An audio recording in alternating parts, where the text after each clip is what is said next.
Now, with this vector background, we will study motion in a plane.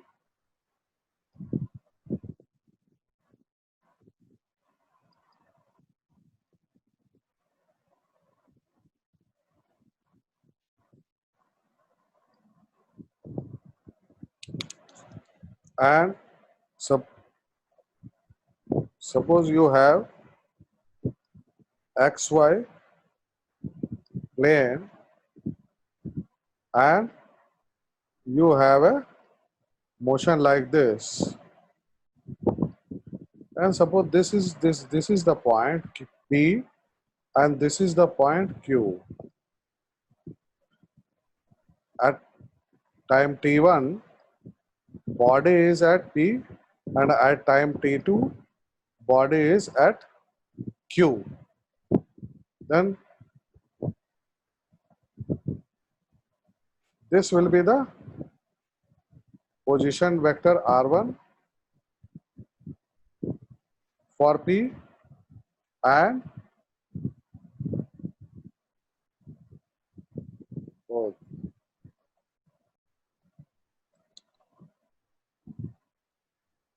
you take this Q here. This is the position vector r2. Correct? Now, coordinates of P are x1, y1 and Q are x2, y2. X1, y1 and x2, y2 means if your xy plane is there, support coordinates are x1, y1 means you just drop the perpendicular. This is your x1, this is your y1, this distance. Correct? So, what about the displacement between time t1 and t2? It will be the displacement this.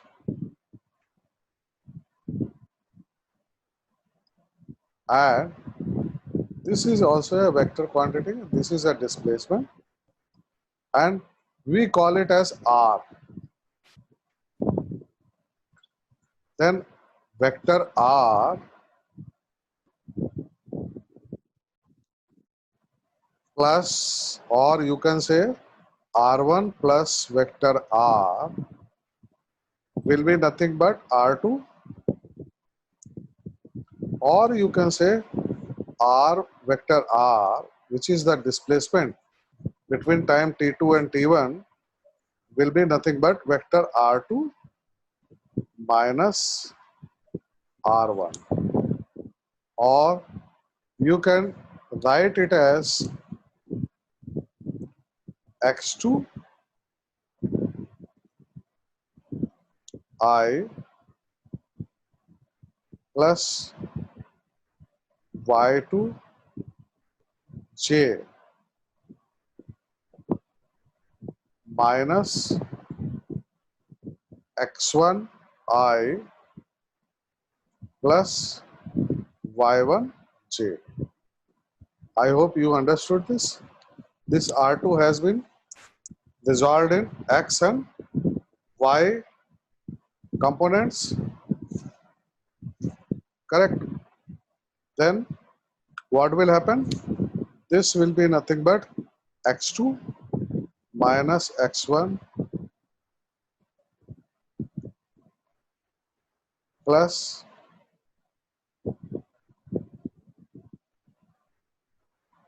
y2 minus, correct? This we can write it as r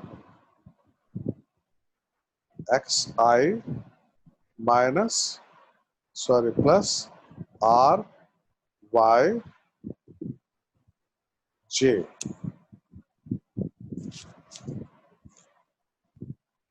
Correct? Then rx is nothing but x2 minus x1 and ry nothing but y2 minus y1, or you can say what about the magnitude of r? R magnitude will be nothing but rx square plus ry square root. This is the magnitude of r. So this gives the displacement. If a body is traveling from P to Q, then vector r, this gives the displacement, and its magnitude will give you the magnitude of the displacement, and the direction of the displacement will be nothing but the direction of vector r.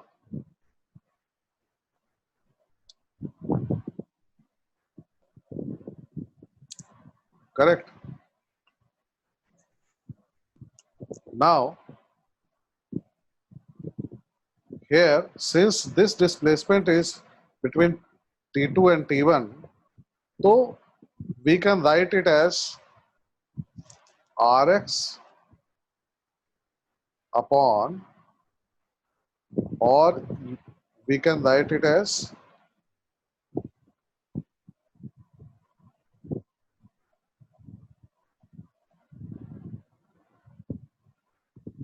that is delta T will be nothing but x2 minus x1 upon T2 minus T1 plus, sorry,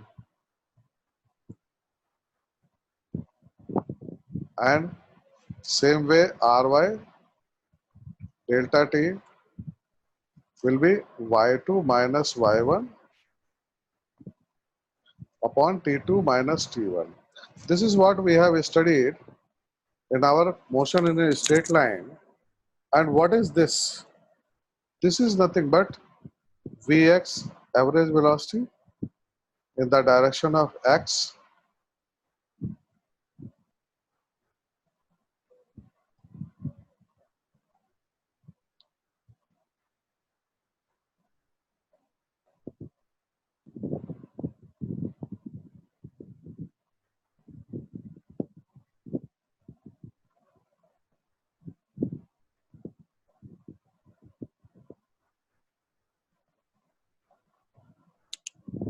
Correct?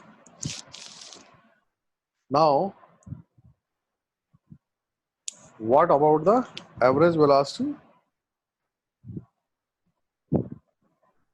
This is a vector quantity. This will be nothing but vector r divided by,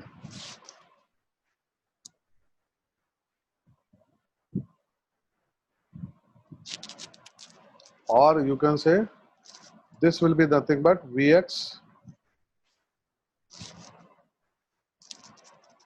I plus Vy j. Vx and Vy, we know that will be nothing but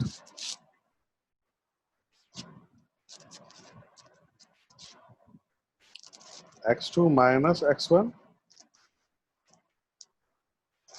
t2 minus t1. This is y2 minus y1 upon t2 minus.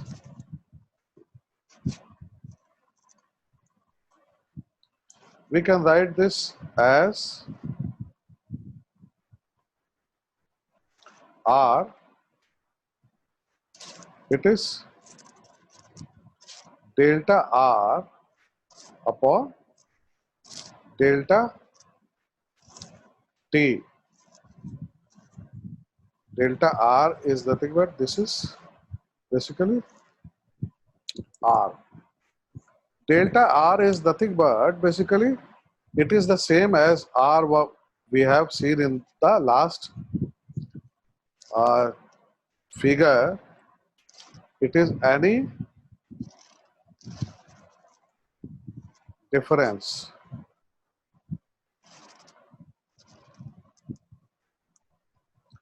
Suppose 2 points are there, then this is delta R, and this point body is traveling from this point to this point within the period of delta t. Correct? This can be like this also. From this to this, if it is traveling in delta t, and this will become delta r. And what will be the direction of average velocity? That will be nothing but what the direction of this vector. This you have to understand. Correct? Now, again, when we studied about instantaneous velocity, what we did,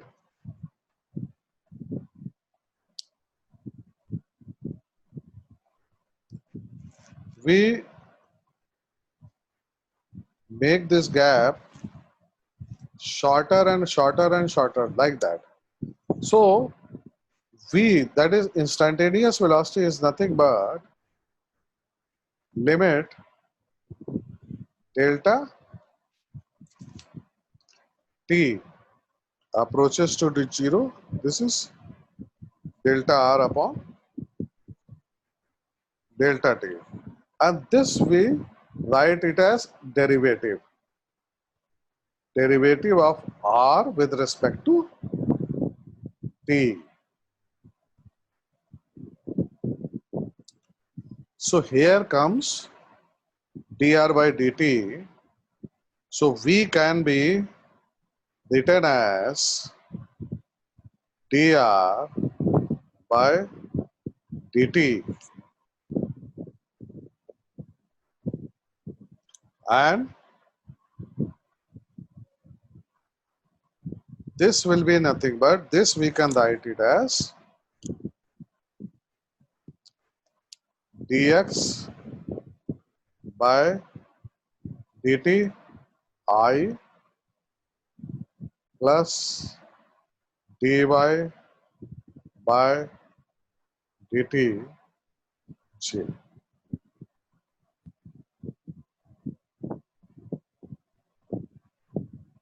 Please note down these notations. These are vector. Correct?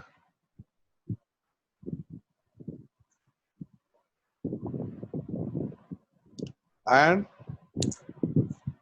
here, what will be the magnitude of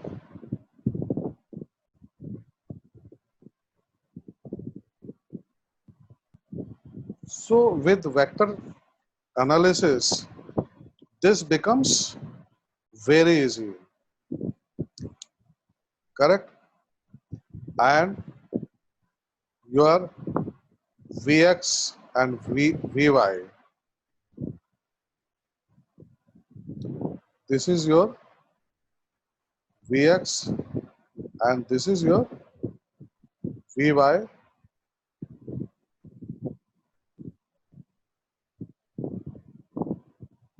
Correct?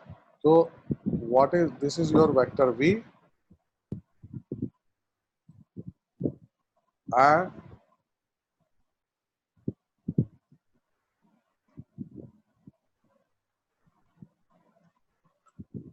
suppose this is your theta, then what about tan theta? Tan theta is nothing but Vy upon Vx. This is how you can find out the angle.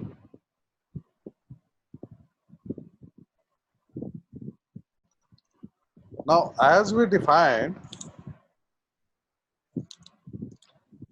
V from delta R, we defined V. Now we can define the same way. What about the average acceleration?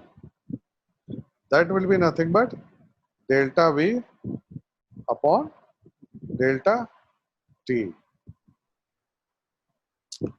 This we can write it as Vx I plus Vyj, and this is your delta T. Or we can write it as delta Vx upon delta T I plus delta Vy upon delta T J. Same thing. Now again, if delta T is approaching to 0, then A will be your dV upon dt, or we can write it as dvx upon dt I plus dvy upon.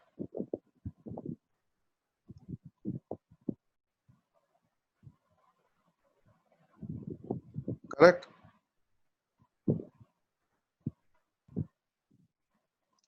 So this is how, or we can write it as this also. This can also be divided into two components in x and y directions,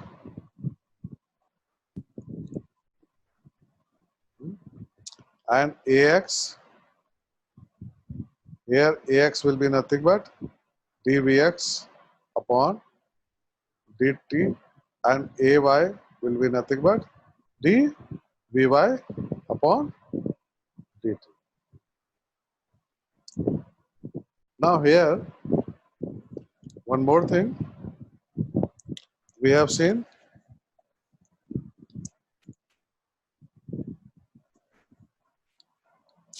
What is this ax? It is nothing but dvx upon dt. This can be written as this also,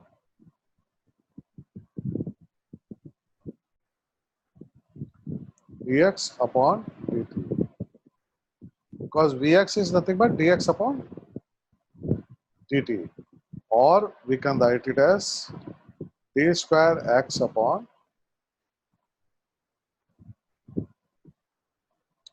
that means we can take the double derivative. Likewise, ay will be nothing but d square y upon dt square. Or you can write in this fashion also. A is nothing but dv upon dt,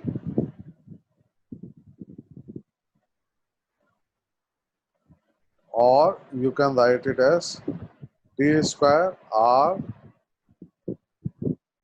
because v is nothing but dr by dt. Here this is vector, this is vector. Correct?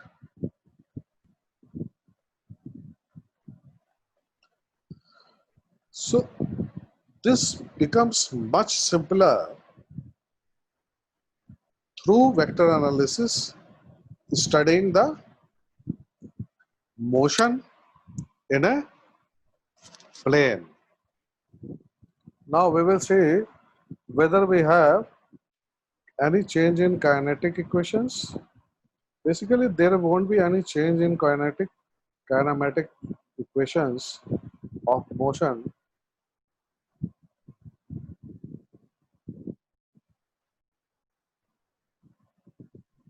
we had V is equal to V0 plus AT. They will be just vectors, or we had derived x minus x0 is equal to V0 t plus half AT square. Here it will become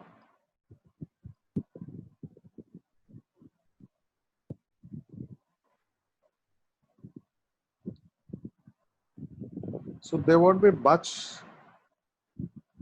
change in the equations. In this, what is R? R0. R0 is basically the position vector at time t is equal to 0, and R is a position vector at time is equal to t. Correct? So there is not much change, and we had also studied relative velocity. Relative velocity also